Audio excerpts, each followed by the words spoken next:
Hey guys, this is Hell Hades. This is going to be another Raid Shadow Legends video. We've got Fusion Day go live. We've got new champions in the game. We're going to go through that Fusion today, have a look at it, see what they've done this time around. We're going to look at the new champions and just see if we feel, one, they look cool, and I'm also going to tell you what their multipliers are like, so we get a feel for the new champions. Are they actually going to be any good in the game? Let's get into it. This is just popped. This is something which was a little bit sneaky. The Champion Chase tournament popped about 2 hours or an hour and a half or so after they added the new champions to the game. I wonder how many people pulled shards before this popped, which is a bit sneaky, really. Let's have a quick look at this whilst we can. So Champion Chase, we've got one of the epics sitting in here at 2,500 points. What do people need to do for that? It's a Void weekend, don't forget. You can get things like, you can basically get points through like the market purchases. You can get points from using mystery shards. You can get points from fusing people and all that sort of stuff. So you can actually get points a number of different ways in this. If you've been clever and have kind of saved up things, then it might be easier to get to that point of 2,500, but it's still quite a hefty amount. You know, you've got to, but then, you know, it's a hefty amount, but if you're active in the game, what was that? Was that 3 days? 3 days worth of time. If you're active enough in the game and you can afford to do this, get yourself the points where you can get them, then I know it's a long, long way to do it, but, you know, things like mystery shards. Wow, I didn't get a single mystery shard. Come on, don't waste my gems, game. Is it serious here? Here we go. Mystery shards will as well unlock the opportunity to summon. So there's actually, there are ways to get additional points. This will give me another 10. So don't feel like you just have to use Void Shards. You just have to use Sacred Shards for stuff like that. You can actually use a whole number of things to get points. 2,500, no, it's still a lot of points. So let's get into this Champion Fusion and see what they've done this time. I've got to say, I mean, I've already pre-seen this. This, to me, is just a bit of a shocker. It's not a bit of a shocker. It's absolutely shocking. It's like, if I was just trying to piss people off, this is what I would do. That's what it feels like to me. It's like, where is the brain behind this? So you've got the same epic 4 times. You've got the same rare 4 times. All of them new champions, okay? I get it. They want you to spend money and all that type of stuff, but if you're going to use new champions, for me, you've got to bring out all new champions.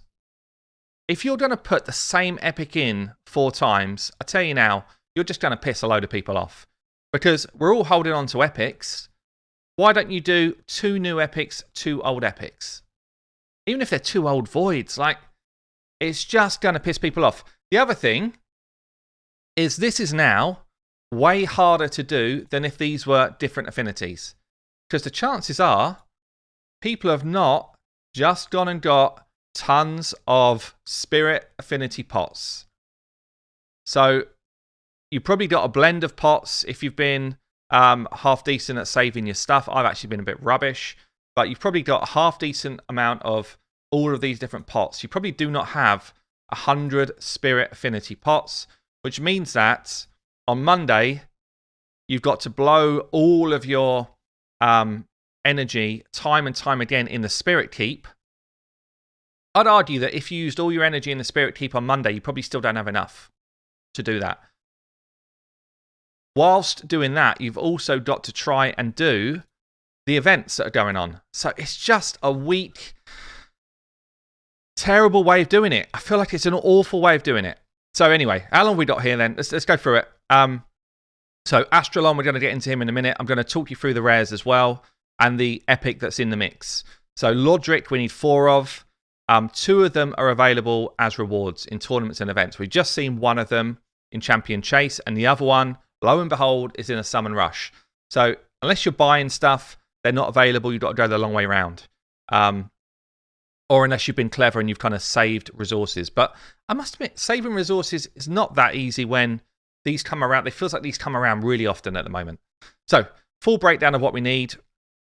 There will be on the website, as we do all the time now, a guide. So, as we've got the information coming in, we're going to be doing the Astralon Valentine's guide in terms of where you should be spending your resources on a day-to-day basis. So, every day, this will be updated with the different information around where you should be spending your time. I would just advise, come back, check in here on a day-to-day basis, and you'll get an update on what we recommend. So, what have we got then? So, the 4 Abyssals are going to be spread throughout the whole time, the whole 2 weeks. Champion Chase for 1, which we've just seen. Finite tournaments generally are not too bad. Classic Arena are generally the easiest ones out there. Artifact is all about if you've got enough silver. But don't burn silver in between. You've got to just save up silver for chunks of time. Normally as well, I think we might just have one drop actually. Let's just have a quick look. Normally they put them at, oh no, it's an older one. Normally they put them, if it's a rare, at a relatively decent level. Hopefully, let's hope they do that again. What else have we got? Dungeon Divers. It's the same old stuff, to be honest, guys. Champion Training Event 2. They're normally pretty tough to get. Boltsmith, be aware of that. The Champion Training events can be pretty difficult in terms of like intensive of your resources. So you want to be saving up. Don't be leveling people up to the next level if you can hold on. Save that for these different events that are popping up. Spider, it's just a case of do you have the energy? Classic Arena, Artifact. And we're kind of like duplicating stuff over and over here. So it's all about managing your resources as effectively as you can. A lot of people that are free to play can do this, but the worst thing for me is that we've got 4 of the same epics. So it means you're going to have on the Monday, which is the, what's that, on the 15th, you're going to be having to burn tons of energy in the Spirit Keep if you don't have a ton of Spirit Keep pots already. So you kind of got to write off 1 day of Finite Tournament and Dungeon Divers. Probably, if you need to be leveling people for the Champion Training, you've almost got a day of writing off your energy for that. What else have we got?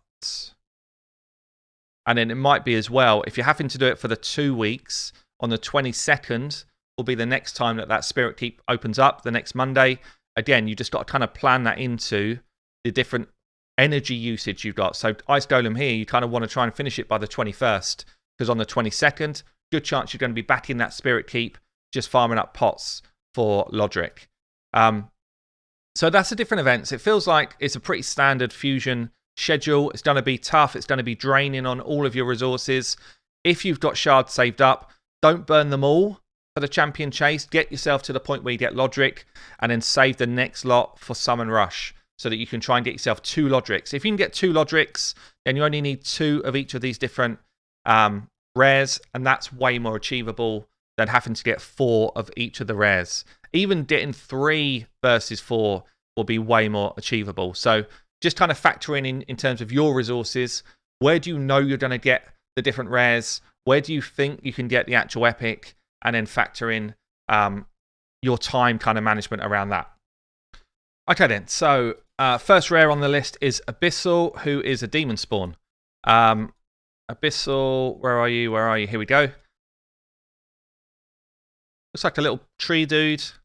Kind of funky. Kind of cool. So what's he got? Block buffs A1. He's got heal all allies A2. And he's got weak source buffs A3. Albeit it's buffing both defense and attack, which is quite rare to find. Reasonable base stats. And Abyssal hits like an absolute wet fish. So he's not going to do any damage. He's all about buffing your team. Healing your team.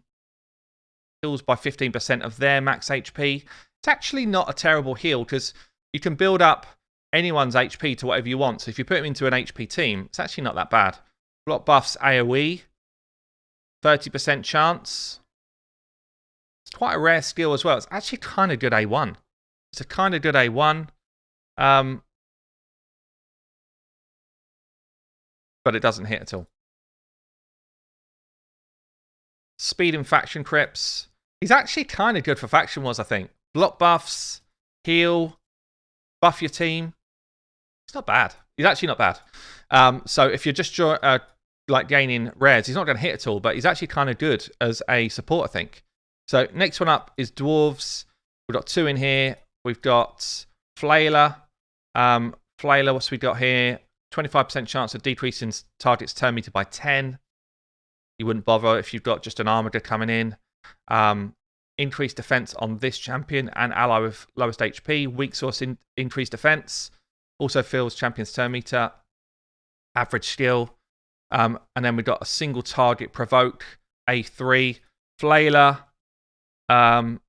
Hits, average hits, so that's going to be fairly low as well. So this guy is probably not worth your time in terms of like personal investment, whether you'd actually want him to do anything else. Boltsmith then, we got an A1 small version decreased speed, it's okay.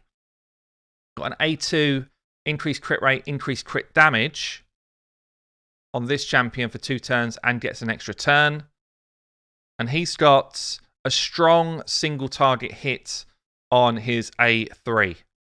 So the way we tier this, it goes weak, average, strong, godlike. Godlike is the top 15% of champions in the game in terms of their hits. So strong is going to be like the 35% below that. So still a top 50% hits of champions in the game. So because it ignores target's defense, this will hit for a reasonable amount, but it won't be crazy. It's got incredibly low base defense. Again, I wouldn't invest time in Boltsmith personally for faction wars or really anything else. I don't feel like he's strong enough. So the last one is going to be Scrapper. Scrapper. I mean, when I saw his portrait, I thought this guy looks like he's maybe a bit boy bandy or whatever. What is this champion design? Oh, I guess it fits in with the barbarians. A1 shield. This guy is like 100% built, literally built, ripped to take on Baldroth the Scarab King, which is actually the Doom Tower boss that most people struggle with. So I guess you're getting yourself a Void, Rare, or several copies if you wanted. Destroys target's max HP, puts a shield on himself, increases the damage inflicted by this champion equal to the percentage of HP that they've lost. So he does more damage as Baldroth's max HP drops. Doom Tower attack aura. If he had turn meter control as well, then you could probably just line up your 4 scrappers and they would do the job. But there you go. Let's have a look at his damage. Scrapper. Both of his hits are strong, so he's in that top 50% as well, but not in the kind of godlike camp. So his 2 hits are going to hit pretty well. He's going to destroy enemy max HP, and he's going to put shields on himself. If you're struggling with Baldroth, he might be a champion that you're going to want. Maybe I'll level him and play around with him and see if he's going to be much use. As a Void champion, he can come into any level as well. So, put him in a Destroy set. He's probably actually going to do a decent job for you on Baldroth.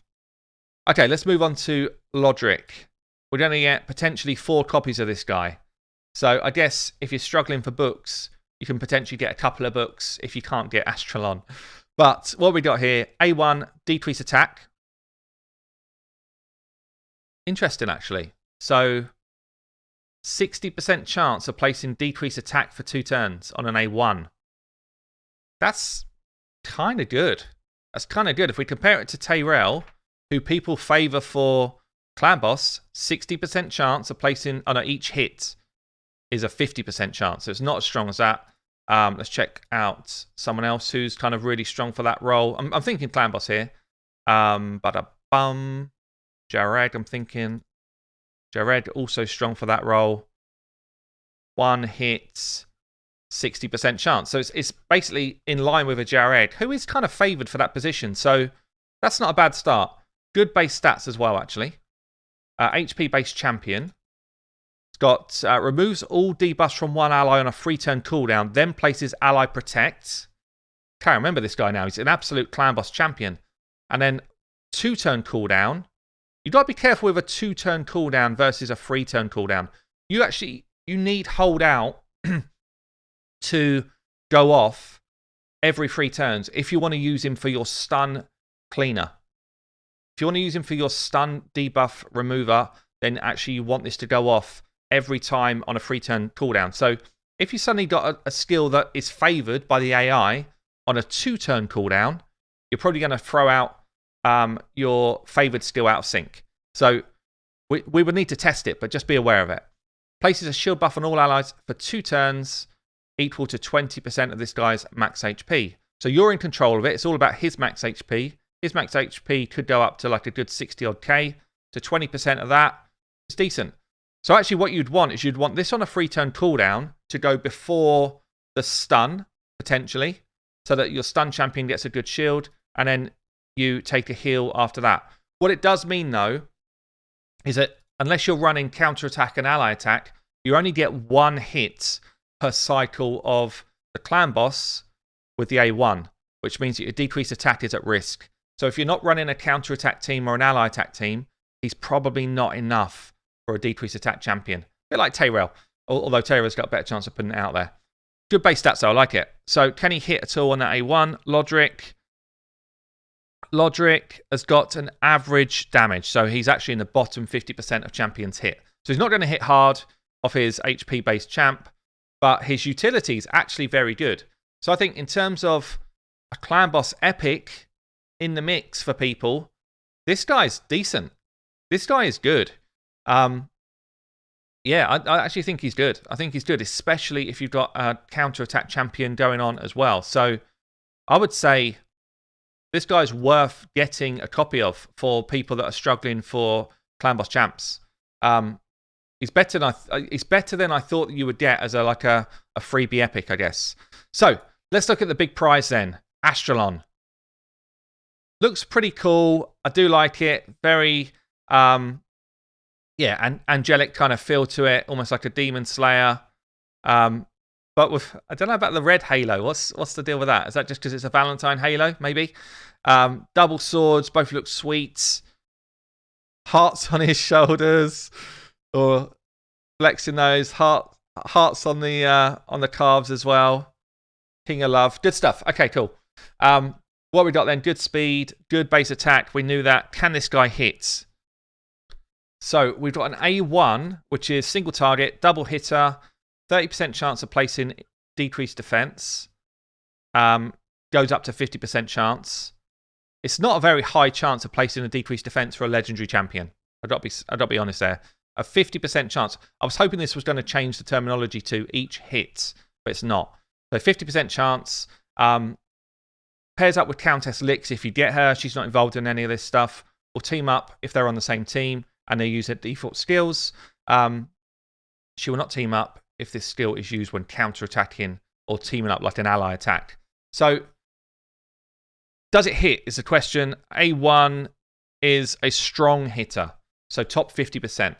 A2, another single target, will ignore increased defense, ignore strengthen, and ignore ally protection. This is kind of cool. There's a lot of champions now that are getting added with these type of big buffs. In the arena, we see a lot of these big buffs. So that's kind of cool. Doom Tower is going to help us as well. So what we got here, A2 has got a godlike hit. A2 is a godlike hit. So it's a single target. It's top 15% of champions in terms of damage threshold for an A2. So this is going to hit well. Revives a random ally with 40% HP and shield on them equal to 20% of their max HP for 2 turns if this attack kills someone. So there's a good chance that is going to happen. It's a good chance he's going to kill someone, basically. It does hit hard. Also places shield buff on this champion equal to 20% of their HP if he attacks and kills someone. I like the shielding if he kills someone stuff, because ultimately his base defense is low. If you're going to use him in the arena or Doom Tower, he's got to be able to sustain the hit coming in against him. So his A2 feels like it's pretty good. A3 then removes all buffs from targets under Veil or Perfect Veil, then places Weaken, then attacks. This is like a ramped up version of Talia's attack. Places Weaken, then nukes AoE. I guess it's a straight counter to, because you remove all buffs from targets under Veil or Perfect Veil. It's a straight counter to Duchess. Straight counter.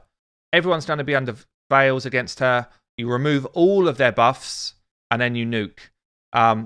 Also, 75% chance of placing a stun on all enemies, which you can book to 100%.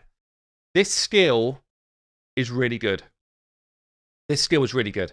I'm hoping, and I think it's right, I'm hoping that this 100% chance to stun happens whether you are able to remove buffs or not. I think it's just like a separate part of the mechanic. That's the way it reads to me. But yeah, we will see. Let me just check if it does any damage. His AoE is also a godlike hit. But to give you some perspective, it's top 15% of godlike on our ratings. His hit here has got a 19,000 score.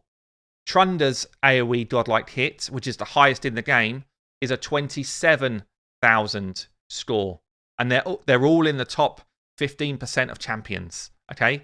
So this guy is actually in line with someone like a Foley kind of damage hit, which is still really strong.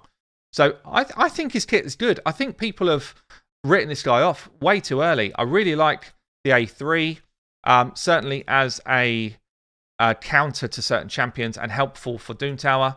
And I actually really like this A2 as well. It's kind of like an Ultan A2. It's passive then. Fills his champion's turn meter by 3% every time an ally is hit. Decreases incoming damage by 25% if the attacker's attack is lower than this champion.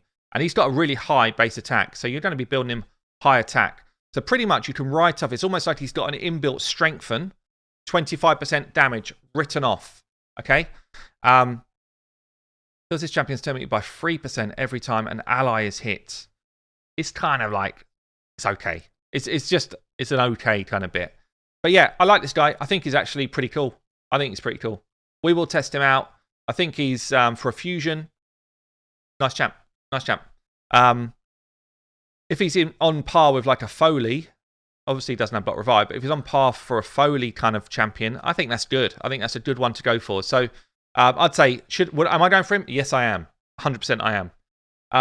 So I guess what we should do now, let's just go through the other champions. All I'm going to call out is, do they hit hard or not, in case you guys get them when you're pulling shards.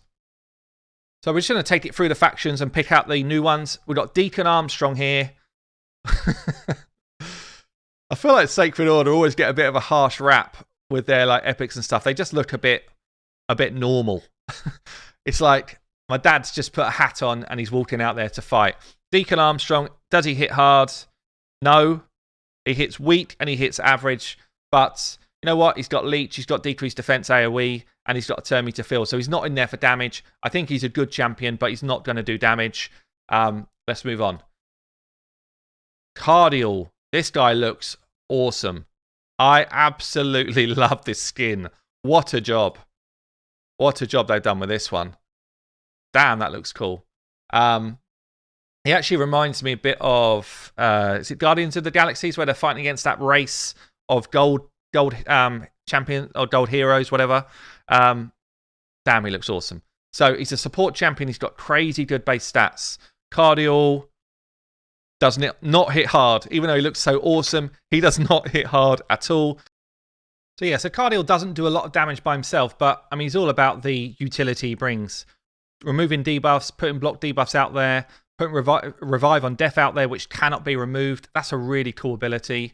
Bringing increased crit rate and increased crit damage, 4-turn cooldown, then doing an ally attack. Teams up with all allies to attack an enemy. That's a really cool ability. Decreases the cooldown of this skill if somebody is killed. I wonder if you kill multiple people, if it decreases it by more than one turn.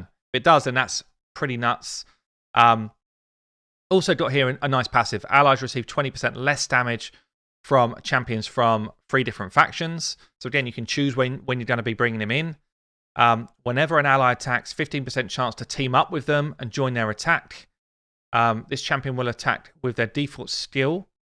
Always joins Cecilia, whatever, Flame Tongue's attack if they're on the same team. But I love this champion. I think this champion is awesome. And the default attack that he brings is a heal for all allies and a true fear on a target if they're someone from these different factions. So pretty cool. Speed in all battles as well. Yeah, awesome legendary, I'd say. Let's have a look at Godseeker and Ari. Damn, this one looks rubbish. This one. Cool shield. Cool shield. A little bit underloved with those wings. Right, Godseeker. Godseeker, what have we got here? So yeah, she can't really hit. She's got a weak and an average hit. So she's kind of like lowest 50% of the game, but good base stats in terms of your team. She's got a weak source heal on her A1. She's got an AoE hit on her A2, which heals your team by their max HP. It's important it's their max HP rather than hers. So you can put her with HP-based champions and she'll heal for a decent amount, 3-turn cooldown. Then decreases the duration of all buffs on enemies and increases the duration of all buffs on allies. A bit like what Sandlash does. This is a great skill. This skill enables a lot of stuff to go on in Clan Boss or general content. So kind of like that. We've got a revive on a 4-turn cooldown. Revives one dead ally. It's okay. Then fills their turn meter by 50% and resets the cooldown of their skills. That is cool. That part of the skill, very cool. So she's not a hitter by herself, but she's got a pretty fun kit, I think. Increases the amount of healing allies receive by 10% as a passive. That's kind of nice as well. If an ally is about to get killed by a fatal hit, preempts that hit and instantly places revive on death. Yes, this champion's got a really cool kit, but she doesn't hit. And she looks kind of funky. But there you go. I think a fun one to play around with, but certainly not one that's going to do a load of damage. Okay, then. Let's move on to the next ones. Any in here? Don't think so. Ogrins, I don't think we've got any here, have we? Oh, we have. We've got one. Oh, we've got two, actually. Claude, Beast Feeder. A lot of people saw this name and thought it was Breast Feeder. Which would be an equally cool name. Got a little kid on his back. I don't know if that's a captive or a kid. Cool looking skin, though. Cool looking skin. Yeah, I love this one. Okay, so what we got here then? Claude. Claude has got a strong hit in A1, so top 50%, HP-based champion. But again, the rest of the kit is all about buffing. Does have an increased accuracy and increased speed buff. I like that. If you're thinking about arena champions and a really good base speed, if you're thinking about arena champions, we had Kurzad that came in. People said could be the kind of change of the arena. Well, this is more like it, I think, in terms of boosting your speed and increasing your accuracy to a big version. High base speed as well, so good to make this champion go fast. Could be your first or second to go champion in the arena to boost your decreased defense accuracy to then not drop a nuke. So cool idea for a champion. The rest of the kit I'm not that fussed about, to be honest. It's all about this A3 for me. And then we've got a passive that heals the ally with lowest HP by 10% at the start of this champion's turn. It's okay. All about the A3 for me. Nothing else in the kit I'm particularly excited about. And doesn't hit very hard. Prundar. Damn, this guy's squidgy. This guy has got rolls upon rolls. Look at that. It's like they've got Jabba the Hutt and they put him in armor. There we go. Crazy high base defense, crazy high base HP, defense-based champion. Can Prundar hit? Prundar has got average and weak. This guy's not a hitter. Okay, decreased speed and a stun A1. Provoke AoE A2. Reasonable chance. Strengthen and continuous heal A3, which is kind of nice. And receives less damage under provoke. So he's basically a meat shield, an out-and-out meat shield unit. Not going to be someone that's going to enhance your damage, just someone that's going to try and protect the rest of your team. Okay, let's move on. Lizards. Just got this new one here. Quadran the Crowned. Okay, looking champ. Quadran has got just a weak hit A1. The rest of his kit, again, doesn't do anything.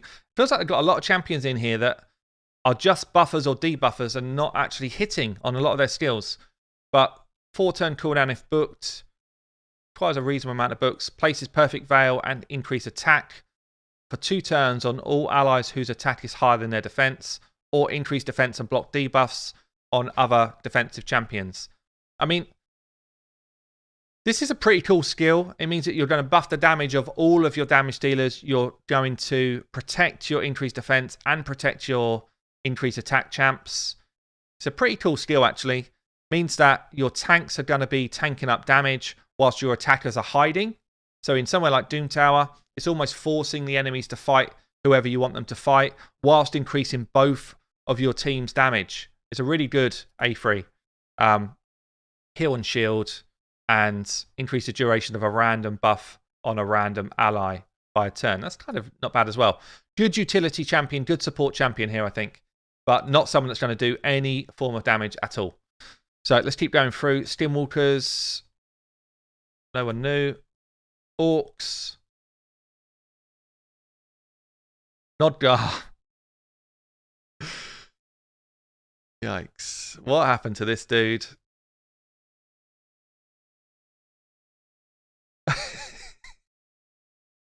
This guy's a legendary. This guy's legendary, surely. You can see the stature. The stature, you can just see that he's going to pound people. Damn. Let's just quickly compare. Skin, Nodgar. Which one was rushed? Nodgar versus Cardial. Anyway, Nodgar. What's he like? What's he like? This little skinny runt. So, can this guy actually hit, though? He looks like a runt. Can he hit? So, we've got an A1's a single target. Heals by 10% and gets an extra turn if he kills someone. 40% damage multiplier in books. So the multiplied damage we talked about here is based on you booking them out. 40% increase in damage is huge. It's a massive number. He basically times in whatever their normal hit would be by 1.4, which is a lot. So I'd imagine he's going to hit well. A1, Brutal Verdict, has got a godlike swing, 19,000 worth of damage in terms of our numbers here. So that's a big hit. Probably means that he could do a bit like a Septimus or a bit like a Relic Keeper. A1, A1, A1, like a bullet time nuke across a whole team. So that's kind of cool. Okay, A2. AoE hit. After attacking, you sacrifice half your health, even if it kills you, and then you put heals on yourself. This is a little bit risky. Damage is based on attack and HP, but basically on attack. Let's just have a quick look here. So he gets a 3.3 multiplier based on his attack, and he gets a 0.5 multiplier based on his health. So basically what you're doing is you're adding half the health and 3.3 times the attack together to form your damage, which comes out as a godlike hit. So this AoE here is godlike in the realms of harder than a Foley. It's kind of like a Kandra Fon type of damage level according to this multiplier. So it's a big hit, but could kill you.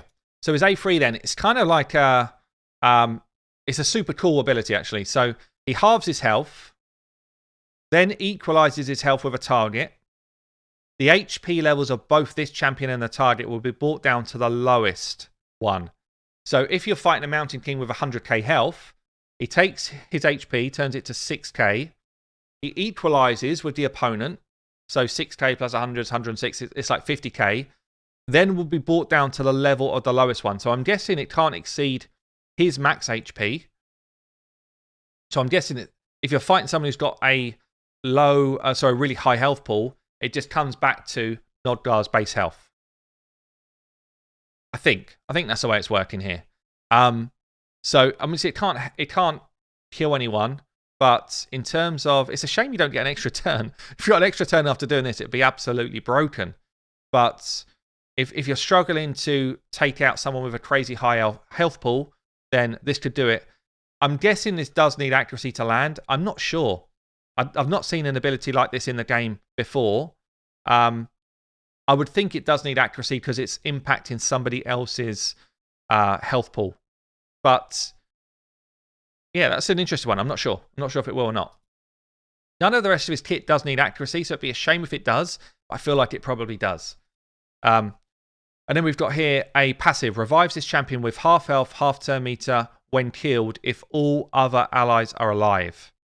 Does not work if there's multiple Nodgars or if there are 3 or fewer champions on the team. Okay. Which is kind of nice as well. So he gets to survive the first hits. Attacking all battles. This guy's a hard hitter and he's got a pretty fun pretty fun setup. So not bad. He looks terrible. Actually is kind of fun to play around with. Orcs done. Demon Spawns, we've got a couple of newbies as well. Tarshon. Got chunks out of him everywhere. It looks like a puzzle, this guy. Bit like a puzzle.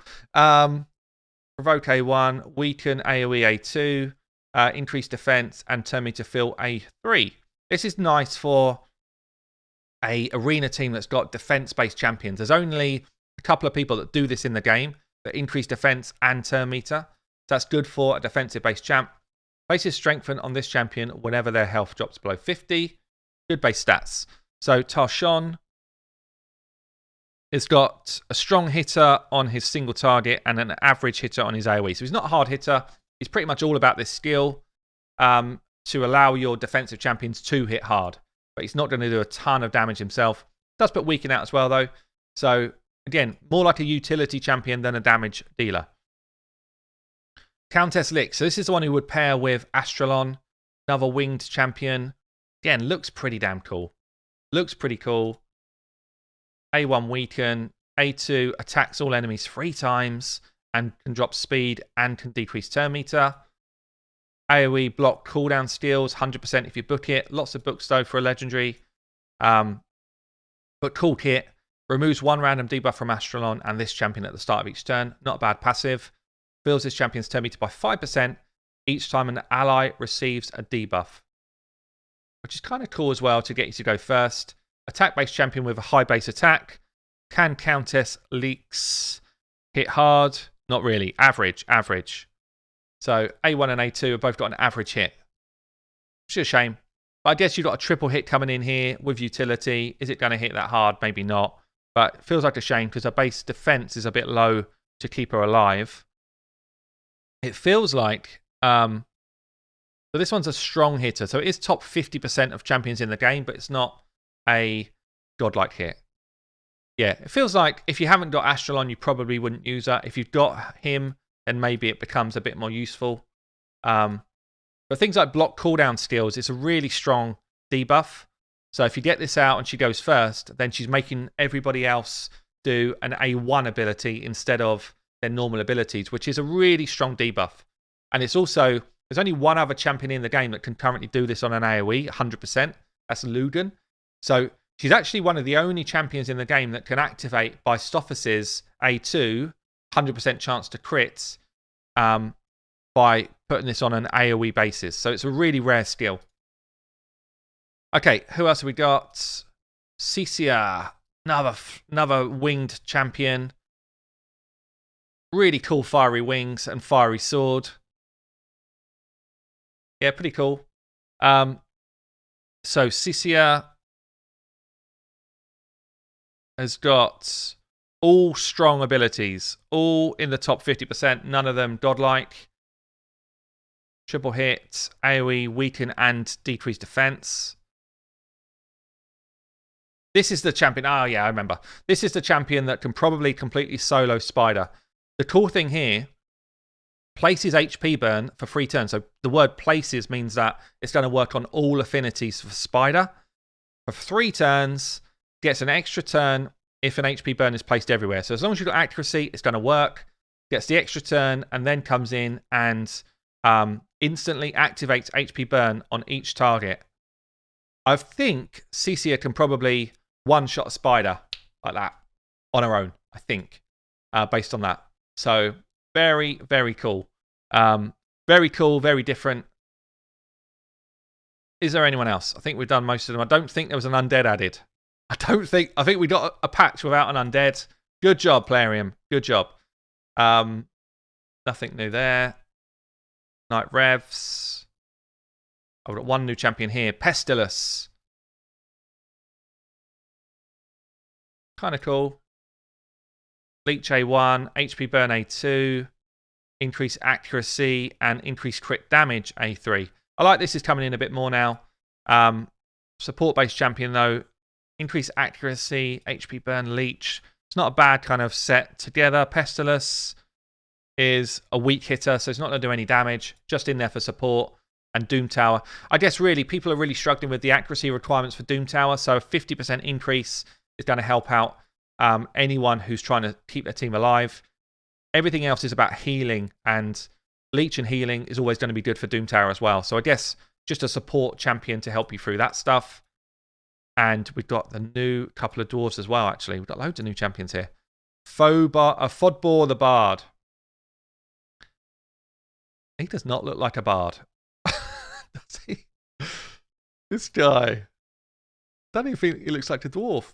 Heal reduction A1, stun A2, AoE decreased defense A3. Good for the dwarves.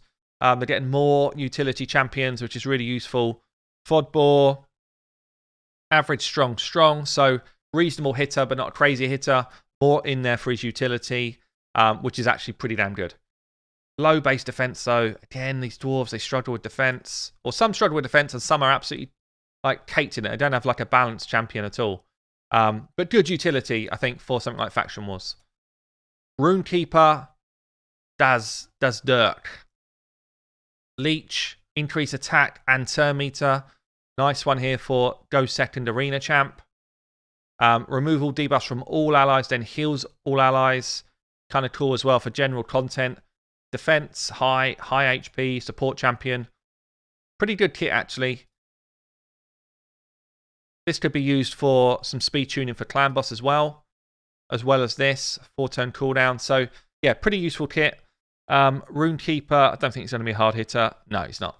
Not a hard hitter, but then he's not built for that. He's all about utility and, again, keeping your team alive. Feels like this is a patch of support-based champions that keep your team alive with just a couple of hard hitters in there. Astralon being one of them. And then the last one up then is going to be Samar Gem Cursed. Last but not least, the sword looks absolutely awesome. Really cool. Not sure about those feet. Yeah, cool. Pretty cool looking dwarf, I think. What do you reckon? Pretty cool looking, I'd say. Samar, I think this guy does hit hard, actually. We saved the best to a last. We've got an A1 single target is a strong hitter to top 50%. Fills this champion's turn meter or heals, which is kind of cool. We've got an A2 single hitter. Inflict bonus damage equal to the difference in HP levels between this champion's and the target's. Plus 1% damage for every 1% difference. Inflicts damage equal to the difference in number of buffs on this. This one was really hard to code in our system because the kind of multipliers in here could be completely funky. We've got no idea what's going on. So we've got an A2. We've put it in as a godlike hit. But it's hard to know if that's going to be accurate or not until we kind of see how this really interacts. But yeah, interesting skill. There's a lot going on with it. You know, how many buffs can you be up against? Well, I've built teams that have got 4 or 5 buffs. You know, how much difference in HP can you get? Well, he can go up, you know, crazy high with this base HP. Against an attack-based champion, you're probably going to be like, I don't know, probably like 5 times the difference or something. So it's going to be an interesting one to see how he actually plays out. A3, AoE, 100% chance of stealing 2 buffs before attacking. That's a really good mechanic. 4-turn cooldown. Places an extra hit on enemies that have any buffs left. That's the awkward one to code again in this type of coding thing. Because what do you code it as?